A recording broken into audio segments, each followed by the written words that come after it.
How to pass user testing practice test. Hey guys, in this video, we will see how to pass user testing practice test. Pay close attention to the instructions provided for each task.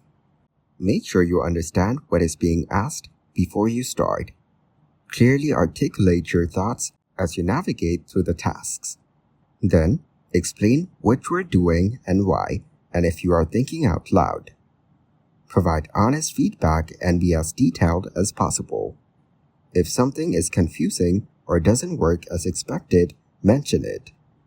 Ensure your microphone and internet connection are working properly. Good audio quality is crucial. Take your time to complete the tasks without rushing. Stay calm and focused throughout the test. Watch walkthrough videos and practice tests to familiarize yourself with the process. Here are a couple of helpful videos. Thank you guys so much for watching. I hope you got some value. See you in the next one.